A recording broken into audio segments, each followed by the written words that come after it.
Bienvenue tout le monde au podcast Parlons Affaires. Je m'appelle Audrey Tu, puis je suis accompagnée aujourd'hui de Hubert Côté. On a un invité aujourd'hui, c'est Hubert. Je pense que ça fait longtemps que vous avez travaillé ensemble, Yes. eu des collaborations. Moi, j'ai aucune idée de ton parcours, fait que je suis très, très contente d'en apprendre plus aujourd'hui. Tu veux-tu commencer par peut-être te présenter? Yes, fait que je m'appelle Victor, j'ai 21 ans, j'ai une entreprise dans le domaine du marketing, plus précisément ce qui est l'acquisition client. Puis ça fait maintenant 3 ans là, que je fais ça dans le fond à temps plein. OK, c'est le fun. Tu as commencé ça quand? J'ai commencé ça en 2022 dans le fond. Ouais. OK. Fait que je sortais du cégep puis j'ai commencé ça directement. OK. Tu as commencé ça, puis c'est quand que c'est devenu de l'entrepreneuriat? Ben, je te dirais, mettons, moi fait que je quitte le cégep après 1 an, fait que je suis comme un college dropout dans le fond. Là. OK. Puis après ça, moi, je vais comme apprendre le montage vidéo via un cours que je suis par Internet. Puis là, je deviens monteur. Puis je te dirais que j'ai été monteur vidéo pendant 1 an, fait que de 2021 à 2022, avant de vraiment comme reprendre une agence dans le fond, puis de partir ma propre agence. Fait que je te dirais que ça a commencé pas mal fin 2022, mettons, que j'ai parti ma propre agence de contenu. Puis dès le départ, j'ai quand même été chanceux, mais j'ai toujours été à temps plein dans le fond. Fait que dès que je l'ai lancé, j'ai repris dans le fond une liste de clients d'un gars qui voulait arrêter de faire ça. Fait que ça a toujours été à temps plein. J'ai pas eu une période où est-ce que je travaillais puis j'essayais de faire fonctionner ma business en même temps. Fait que ça fait vraiment 3 ans que la business, c'est ça que je gagne ma vie avec. Là. OK, c'est nice. Puis, par curiosité, là, si t'es à l'aise de le dire, tu sais, t'as commencé, tu disais comme vers 2020-2021, l'intérêt pour le marketing. Ouais. C'est à quel âge que t'as commencé l'entrepreneuriat pour le fun? Ben moi, dans le fond, c'était même pas tant un intérêt en marketing à la base. Tu sais, j'ai étudié en gestion de commerce au cégep. OK. Puis j'ai toujours trouvé ça cool, les affaires. Moi, à la base, je voulais être avocat parce que mon but, c'était d'être agent de joueur pour le Canadien de Montréal. Puis je voyais que tous les anciens agents de joueurs étaient avocats. Puis ça a plus été une disconnexion entre je finis le secondaire, puis je rentre au cégep, puis je réalise à quel point c'est long, le parcours, puis le processus, que là, je quitte le domaine. Dans le fond, j'étais en technique juridique pour une session. Là, j'ai comme une journée de stage, dans le fond, avec un avocat. Puis il dit, dans le fond, ça va prendre un autre 3 années de cégep, 4 années d'université. Faut que tu fasses ton barreau. Puis après ça, quand tu commences, faut que tu fasses ton nom. Fait que moi, je trouvais ça vraiment trop long comme courbe. Je suis toujours quelqu'un que si je sais d'avance c'est quoi le output ou le outcome que je vais pouvoir avoir, j'ai pas de misère à mettre les efforts. Mais j'ai beaucoup de misère quand je vois pas quelque chose ou une récompense qui peut arriver rapidement. Fait que je me ramasse en gestion de commerce comme toute personne, je pense, qui veut faire des affaires. Puis là, rapidement, je me ramasse à comprendre que ça non plus, là, c'est pas du gros concret. C'est plus te former à être un gestionnaire d'épicerie, mettons. Fait que je vais quitter ça. Fait que à ce moment-là, je travaille au Jean Coutu, tu sais. Fait que c'est plus genre, je vois une annonce d'un gars qui fait un cours de montage vidéo, puis je me dis, entre travailler au Jean Coutu, j'ai pas grand-chose à perdre. Fait que j'ai comme été amené dans le marketing par nécessité et non pas par passion, mettons. Je te dirais comme ça. Puis, c'en est devenu une? Ouais, je te dirais que ça en est devenu une avec le temps, mais je pense que c'est aussi, tu sais, à la fin de la journée, est-ce que je suis passionné de ce que je fais? Oui, j'aime ce que je fais au quotidien. Je pense que c'est plus ça que j'ai trouvé une porte vers la liberté financière dans un sens. Puis c'est pour ça que j'ai poursuivi ça. Ouais. D'ailleurs, Audrey, je pense moi puis Vic, je te l'ai pas dit, mais on a quand même une bonne histoire ensemble. Là. On a commencé à travailler. C'est quand que tu nous as. Ouais. Dans le fond, Hubert, en 2022 ou 2023, je pense, ça fait déjà 2-3 ans. Tu m'avais outreach parce que tu avais besoin de quelqu'un pour monter les clips de ton podcast. Puis moi, je faisais beaucoup de contenu à ce moment-là. Pour live, ça? Ouais, Okay. Le live podcast. Puis à ce moment-là, je faisais beaucoup de contenu. Fait qu'il voyait mes affaires. Puis comme j'aurais besoin d'un monteur comme toi. À ce moment-là, j'avais même pas encore parti mon agence. Théoriquement, live, c'était mon premier client ever quand j'ai parti mon agence. C'est bien drôle comme addon. Ouais, fait que là, ça a fait que tu as acquis une entreprise et tout. Ben ça, dans le fond, moi, je montais ces vidéos. Fait que fast forward de, mettons, un bon 6-7 mois, que genre j'écoute les affaires, puis là, je réalise un peu, je suis avant d'écouter le contenu de live par obligation, parce que là, il fallait que je monte les trucs. Pas parce que c'était bon, parce que non, exact. Ben, je savais pas c'était quoi, là. Je savais même pas que tu peux racheter une business au Québec. Fait que c'est quand même un peu comme ça que j'ai été introduit à ça. Puis fast forward après ça, dans le fond, moi, il y a un gars que je connaissais qui était vraiment proche de moi. Puis il m'a dit, écoute, il y avait une école de montage vidéo. Puis c'est la même école de montage vidéo, en fond, qui m'a formé, moi, à devenir monteur. Puis à ce moment-là, j'avais déjà mon agence marketing, ça roulait bien. Puis je voyais une connexion parce que le plus gros problème des agences au Québec, c'est le supply de monteurs, tu sais, fait que le staff. Puis je me suis dit, il m'a dit, je veux la vendre. Fait que là, moi, la seule personne que je savais qui savait comment faire ça, fait que là, j'étais dans un voyage à Vancouver avec le même gars, justement. Puis j'ai appelé Hubert. Puis, tu sais, moi, j'avais aucune idée là, comment tu peux faire ça. Fait que j'étais comme, comment ça fonctionne? Faut-tu que j'envoie des documents? Tu sais, comme, et combien, même le gars non plus, c'est sa première business qui essayait de vendre. Fait qu'on n'avait aucune idée combien ça pouvait valoir. Fait que là, c'est un petit peu comme ça, dans le fond, on en est arrivé à la première acquisition que j'ai faite, dans le fond. Wow. Fait qu'on a, c'est ça, on a partner ensemble, on a fait l'acquisition de l'école. Puis j'en ai parlé déjà sur la chaîne YouTube, là, mais tu sais, ça a été une acquisition justement à 100% de balance de prix de vente. OK. Puis c'est ça, depuis ce temps-là, on peut en parler aussi. Je pense qu'on est en train de faire une seconde acquisition ensemble un peu. Je serais curieux, avant peut-être qu'on parle de ça, Vic. Tu sais, toi, tu l'as vécu, tu es comme dans le pic de l'âge où ce que les gens veulent se lancer en affaires, tu sais, début vingtaine. C'est ça. Tu vois les vidéos online, tu es comme, OK, je veux faire un jeu, devenir entrepreneur, je veux avoir mon agence. Toi, tu as utilisé un chemin qui est plus atypique, qui est l'acquisition d'entreprise. À un jeune âge, c'est moins répandu.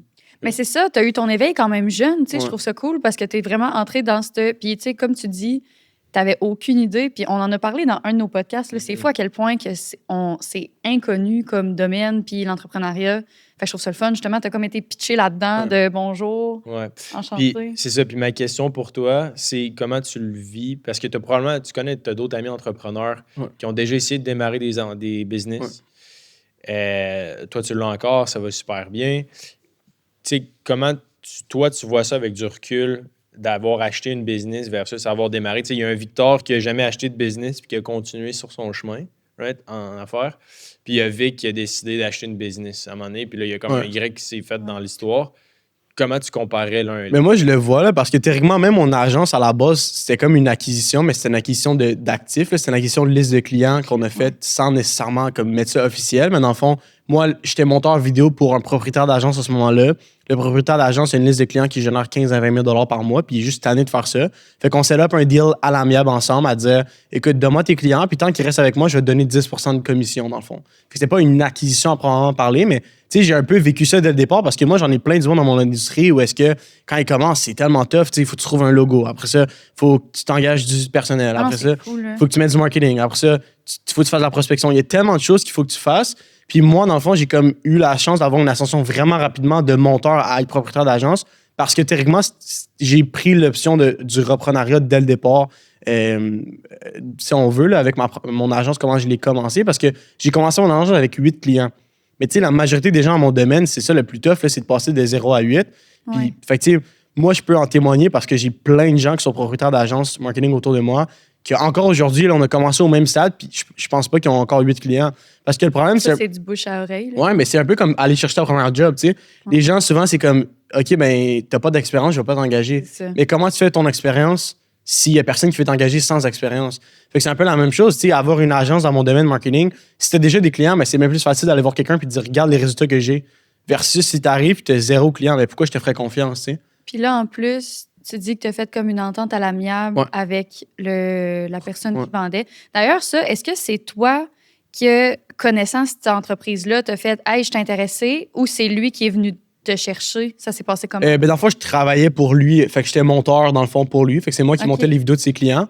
Puis là, moi, je commençais à comprendre que ça commençait à le tanner un peu. Puis il y avait quand même un peu de burn-out de ce modèle-là.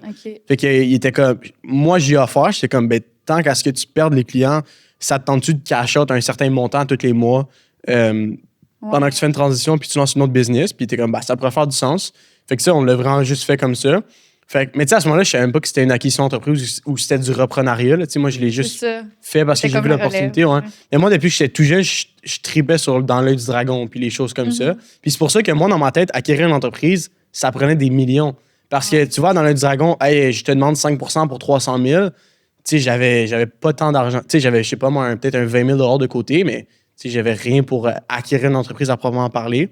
Fait que c'est un peu ça, tu sais, comme quand on a structuré l'acquisition de l'école de montage, c'était, je pense, 115 000, je pense, le deal total. Mais tu sais, moi, tu m'aurais dit qu'à 19 ans, j'aurais acquis une entreprise de 115 000 Ben, c'est ça. Tu sais, je veux dire, il n'y en a pas beaucoup de personnes qui ont ça dans leur compte. Puis j'ai l'impression qu'à parler avec beaucoup de gens, il y a beaucoup de personnes qui pensent justement que ça te prend 115 000 dans ton compte pour faire l'acquisition, tu sais. Oui. Puis en plus, de ce que je comprends, c'est ça, vu que tu étais une entente à l'amiable, tu n'as pas dû passer par du financement, Non, exact. puis tout ça, fait que ça s'est fait super rapide. Ouais, j'ai repayé à travers même les profits. Puis, tu sais, on pourra en parler. Puis, c'est peut-être une mise en garde. Je ne conseille pas tout le monde à faire ça. Mais moi, la première vraie acquisition sur papier que j'ai fait de l'école de montage, je pense que entre le moment que j'ai appelé Uber pour lui dire écoute, j'aimerais ça acquérir cette entreprise-là, peux-tu m'aider avec ton expertise, puis tout, qu'est-ce que tu fais avec Live? Puis, le moment où on signait les trucs, je me rappelle plus le truc exact, mais je pense que c'était moins de genre, peut-être 10 jours. Genre, c'était vraiment, Oh, mon vraiment. Dieu. Ouais. Je pensais que tu allais dire comme 3 mois, puis j'avais. Ah oui, c'est rapide. Non, Mais ça non. peut être plus long, c'est 10 ça. jours. C'est quand on va raise du financement, puis tu sais, ça, c'est une ça. chose, mais tu sais, on peut payer à 100% à partir des profits de l'entreprise. C'est vraiment, ça n'arrive pas dans tous les cas. Tu sais, c'est des situations particulières où la personne, dans ce cas-là, tu sais, elle devait vraiment partir rapidement ailleurs. Des fois, des maladies graves ou des incidents qui arrivent qui font en sorte que la personne, elle ne peut plus opérer la business, elle doit liquider. Puis on doit faire un deal rapidement. Tu sais. Surtout que tu étais à l'interne aussi, la personne te faisait. Ben, ça, il faut le faire enseigner aussi. Là, ça faisait 2 ans et demi que je connaissais la personne. Là, fait que c'est pas comme si c'était juste comme un quelqu'un. inconnu. Ouais, j'ai pas trouvé un listing random qui ça s'est passé. Hein. Mais à l'inverse, tu sais, on en voit aussi, puis tu sais, à Québec, puis autant n'importe où dans la province, il y a beaucoup de propriétaires d'entreprises qui sont dans cette situation-là où ils pensent juste fermer boutique parce qu'il n'y a personne pour reprendre l'entreprise. Ouais. Puis, tu sais, je veux dire, on en fait de la prospection, ça se trouve, mais c'est sûr que c'est pas la majorité des cas. Tu sais, il y a beaucoup de propriétaires d'entreprises qui s'en vont à la retraite, qui n'ont jamais vendu de business, puis ils savent pas que ça a une valeur.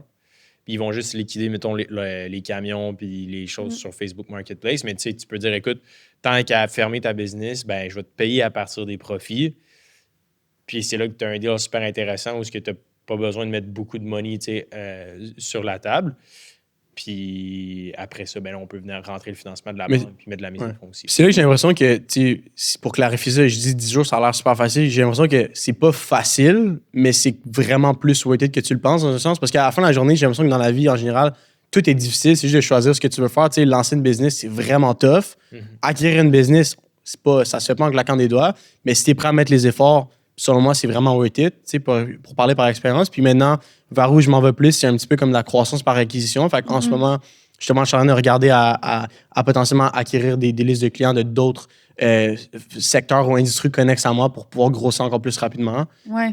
Fait que, ouais. Ah, c'est cool. Puis, tu sais, justement, là, pour un jeune homme de 19 ans, tu sais, comment ça s'est passé? Tu sais, là, je comprends que tu as appelé Uber parce que vous venez de vous rencontrer, mais comme, tu sais, ça reste, est-ce que tu as un entourage qui est un peu là-dedans ou tu as été comme pitché? Puis, tu sais, c'est quoi qui était dur? C'est quoi qui était le fun? Tu sais, ben, zéro, là, je te passe? dirais, mon père est mécanicien d'avion. Ma mère est directrice comment tu appelles ça, une genre d'usine qui fournit des hôpitaux. Fait qu'il y a zéro entrepreneur dans ma famille, genre zéro, là. Il y a même pas, tu peux remonter à mes grands-parents, zéro entrepreneur dans ma famille. Fait que, tu sais, oui, est-ce que je trouvais ça tough? Quand même. Je te dirais que, tu sais, ça n'aurait pas été du fait que j'avais la chance d'avoir du support dans l'acquisition. Probablement que je ne l'aurais jamais fait, premièrement. J'aurais fait beaucoup d'erreurs. Tu sais, juste, je me rappelle dans les processus de négociation, on a réussi à faire quand même dropper le prix de beaucoup, juste par des petites choses que moi, je n'aurais jamais remarquées, que ce soit de lire les états. Tu sais, on s'entend, c'est quand même une acquisition dans les 6 chiffres. Tu veux faire, tu sais, en tout cas, moi, personnellement, je me dis, t'es mieux d'investir. Non, faut que tu fasses attention. Exact, d'investir un peu, puis potentiellement de pouvoir sauver beaucoup aussi après. Mm-hmm. Ce que j'ai trouvé le plus tough, je te dirais, c'est que genre j'ai essayé d'aller vraiment vite. Ouais. Puis j'avais comme pas calculé le fait que quand tu acquérais une entreprise, ben c'est important de vraiment prendre le temps de faire une diligence. Ouais, due deal. Ouais, une due deal.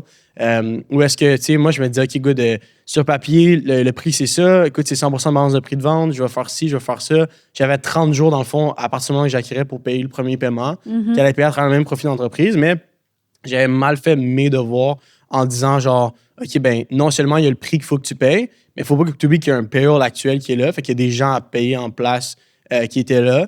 Fait que ça, j'ai trouvé ça quand même tough parce que le premier mois, c'était un peu comme rock'n'roll. Après ça, c'est de penser je voulais tellement aller vite, puis genre, j'ai pas pensé à, OK, mais il faut quand même. Ben, c'est les émotions aussi, Ouais. là, tu sais, je veux dire, c'est normal, là, t'es énervé, puis Ouais, exact. c'est important. Là. Ouais, c'est cool à dire, hey, je vais acquérir une business. C'est ça. Mais c'est ça aussi d'avoir le propriétaire, je pense qu'il est quand même involved dans la transition.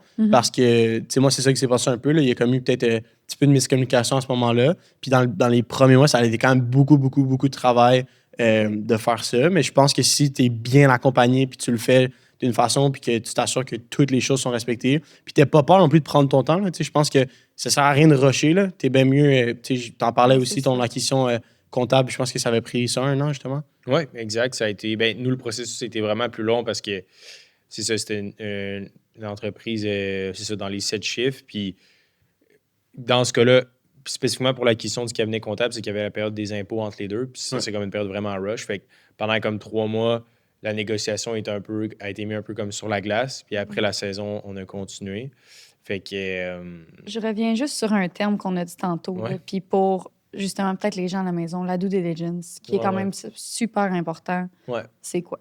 Ben, en gros, c'est comme quand tu achètes une maison puis que tu veux faire une inspection de la fondation. Fait que tu veux juste t'assurer qu'il n'y a pas de fissure dans la maison que tu achètes. On fait la même chose quand on achète une entreprise. Au lieu d'appeler ça une inspection, ça s'appelle une vérification diligente Mhm. ou une due deal en anglais. Puis l'objectif, c'est, moi personnellement, tu sais, je vois ça en plusieurs volets. Fait qu'il y a vraiment la vérification légale. Fait qu'on le fait évidemment avec un avocat, une personne comme Anthony qui est venu il y a une couple d'épisodes, où il va regarder, s'assurer que l'entreprise n'a pas de poursuite, que la structure est en bonne et due forme, puis que c'est ça, tout le volet légal est couvert à ce moment-là. Moi, ce que j'aime faire, c'est une due deal également comptable qu'on peut faire avec un comptable où ce qu'on va venir s'assurer que, exemple, les banques de congés ont été payées ou vont être payées par les employés. Si, exemple, on a distribué 200 000 en carte cadeau l'an passé, puis que là, les gens viennent réclamer 200 000 en carte cadeau, mais c'est pas toi qui as cash in cet argent-là, right? Ouais, c'est plate. Des petits détails comme ça. On veut s'assurer que les états financiers, le logiciel comptable, les transactions sont à la bonne place, puis il y a une bonne qualité qui a été faite des écritures. Ensuite de ça, une due deal de l'équipe. Fait que juste voir l'équipe qu'il y a en place, qu'on achète. Fait que nous, dans ce cas-là, on était une dizaine dans l'équipe, au cabinet comptable. Ben, on veut s'assurer qu'ils ne s'en vont pas tous à la retraite dans 1 an. Right? On veut s'assurer qu'ils restent au moins pour 5-10 ans. C'est quoi les contrats qui ont été négociés? Sont-ils en bonne et due forme? S'assurer que tout ce qui a été dit, c'est ça. Exact, dans le fond. C'est cool. littéralement ça. Fait que marketing, right? Fait que c'est quoi, mettons, les efforts marketing? Puis on va en parler un peu. Mhm. Super important. Qu'est-ce qu'ils font actuellement pour acquérir des clients? Qu'est-ce qui fait en sorte que ça marche moins bien? C'est quoi le potentiel d'amélioration? Yeah. Ouais. Puis après ça, une due deal des opérations. Fait que c'est quoi les processus qu'il y a en place? Est-ce qu'il y a un document ou un manuel qui explique toutes les opérations du quotidien? Comme ça facilite beaucoup par après. Mhm. Fait que c'est plein de choses qu'on fait pour les gens qu'on accompagne, mais aussi qui est important, si vous voulez le faire par vous-même, de ne pas oublier. Ouais. Tu vois, une affaire, j'ai l'impression que tu me dirais ce que vous en pensez, puisque vous le voyez au quotidien encore plus que moi, mais j'ai l'impression qu'au Québec, tu sais, mettons, tu as l'immobilier, avec les Le Poiré de ce monde, puis tous les gens qui ont rendu l'immobilier populaire. Mais tu sais, moi, dans mon quotidien, avec mon agence marketing, j'ai beaucoup de clients dans le domaine hypothécaire, dans le domaine immobilier.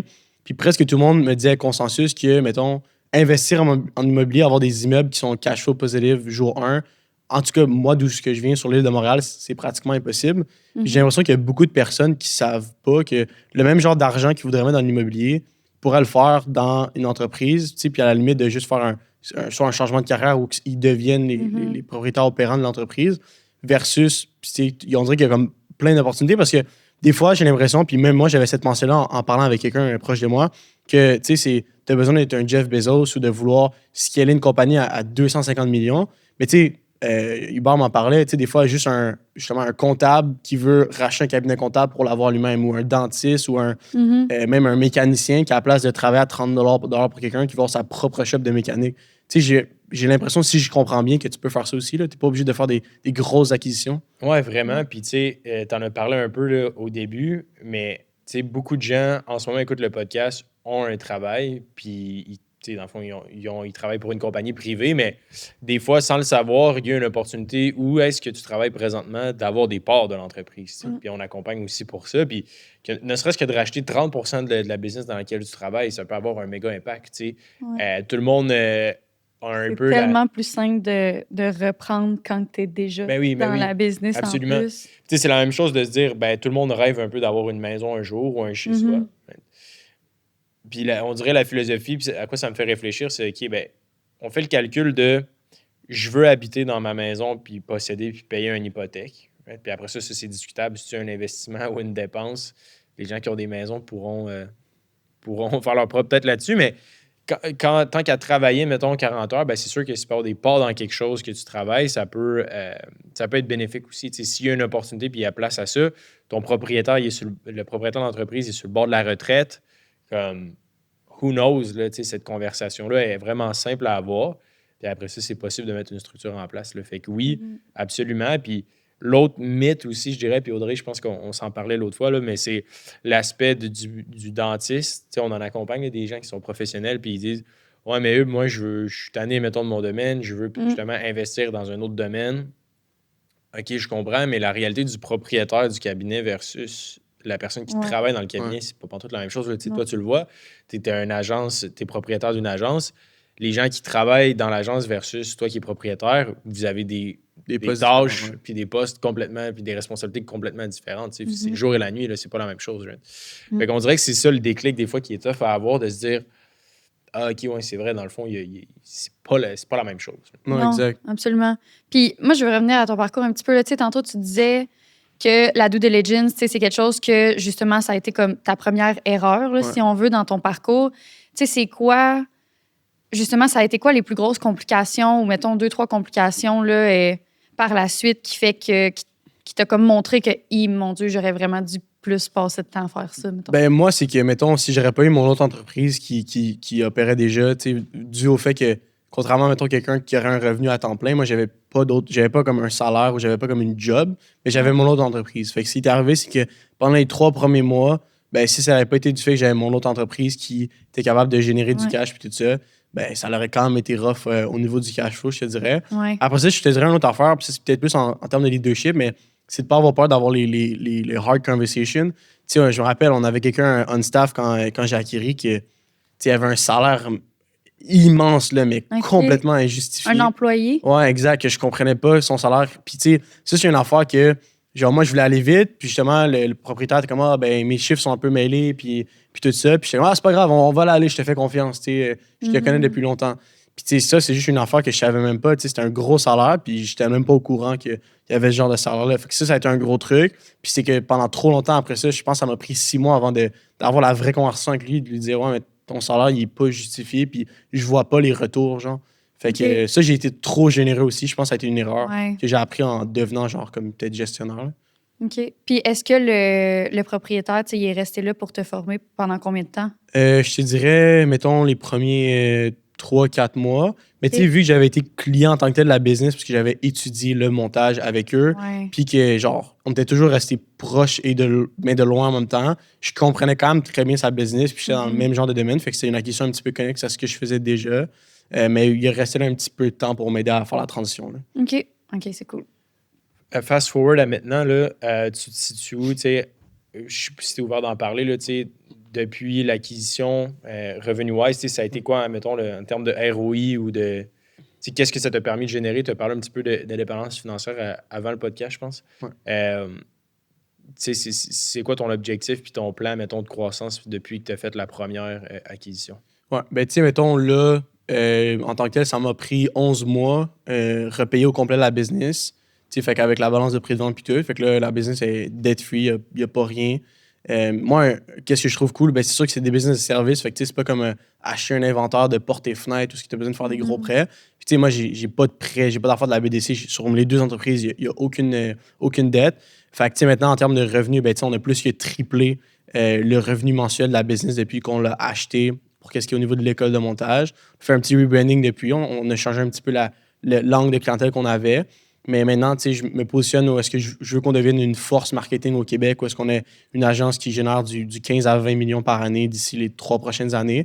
Puis c'est pour ça que dans les trucs qu'on fait en ce moment, on est très stratégique. Pour moi, c'est vraiment important les clients qu'on a, qu'on les serve bien, puis qu'on a beaucoup de clients qui viennent par du bouche à oreille. Puis c'est ça, ce qui est le fun avec le modèle que j'opère, c'est que vu que j'ai, une agence, mais que j'aide des plus jeunes propriétaires d'agence à se partir, puis c'est comme un peu une business de consulting, mais ça fait en sorte que notre nom puis notre réputation, on est en train de bâtir au Québec, parmi les tops, là, probablement parmi le top 3 des agences au Québec présentement, mais ça fait en sorte qu'on a beaucoup d'overflow, que j'aime dire, de clients, que si on est capable de redonner justement à nos clients en mentorship. Fait que c'est un petit peu ça ma vision, je te dirais, c'est juste d'être l'expert en marketing au Québec. Puis c'est de pas trop dévier non plus, à me concentrer à rester dans la même lignée, à la place d'essayer d'aller investir dans l'immobilier ou d'aller investir ici à gauche, à droite. Mais ouais, fait que c'est ça. Puis tu sais, c'est le fun aussi de voir que ça m'a pas pris 10 ans non plus, tu sais. Je pense que la fameuse stat qui dit qu'en dedans de 5 ans, je sais pas si c'est quoi, 95% ou... 8 entreprises sur 10 meurent les 3 premières années. Ouais. Quelque chose comme ça. Puis allez voir sur Statistique Canada. Ouais, exact. Fait que tu sais, ça, c'est le fun de voir aussi que, tu sais, à cause, genre, ça a bien été fait, puis j'ai été bien accompagné, puis justement, j'ai pas fait partie de cette stats-là, puis maintenant, l'entreprise va extrêmement bien. Ouais. Tu sais, je veux dire, j'ai la chance, comme Hubert disait tantôt, maintenant, c'est plus moi qui fais les montages ou les tournages au quotidien. Tu sais, mettons, aujourd'hui, je suis venu jusqu'à Québec pour faire ce podcast-là. Après ça, je m'en vais travailler justement sur un prochain dossier d'acquisition. Mais, tu sais, je suis plus dans le day-to-day de ma business. Là. Ben, c'est ça, en termes d'implication et de temps. Tu sais, combien de temps tu mets en ce moment, mettons, juste pour que ta business roule. Tu sais, je parle pas de... La développer, mais c'est la ça. rouler. Là. C'est ça.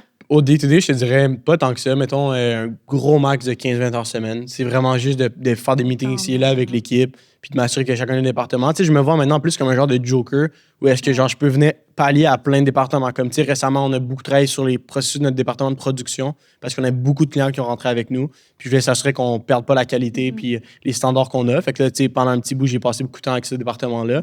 Puis je vais comme de département en département à aider. Fait que maintenant, juste pour pas la développer, là, peut-être 15-20 heures par semaine, gros max. Comme une ressource, dans le fond. Oui, exactement. Puis tu sais, c'est le fun aussi d'avoir la liberté de dire, tu sais, comme là, en ce moment, je me suis booké un voyage de 3 jours en Floride dans 2 semaines. Tu sais, mais c'est juste, je pars 3 jours, puis je gère mes choses à distance, puis tu sais, je pense que c'est cette liberté-là qui est le fun aussi. Tu sais, c'est pas de dire, hey, j'ai-tu 100 millions en ce moment dans mon compte de banque, puis je peux m'acheter un yacht? Peut-être pas encore, mais j'ai quand même une certaine liberté de dire, si ça, tu sais, j'ai pas quelqu'un qui va m'appeler puis va dire, ouais, t'as besoin de rentrer à 10 h demain matin. C'est ça, tu sais, quelque chose que t'aurais pas eu la chance de faire, l'occasion de faire comme employé au départ. Là. Ouais, exact. Moi, je me demandais en terminant, là, tu desserres plusieurs clients, là, fait que des compagnies de construction, compagnies de fabricants de souliers, manufactures, entreprises de services, assurances, financiers.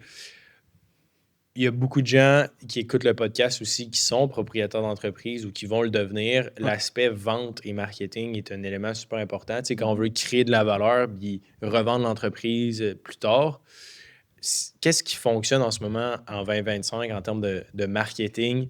Tu as accès à plusieurs données, de l'information qui est un peu privilégiée sur justement qui fait des ventes ou pas dans tel et tel domaine.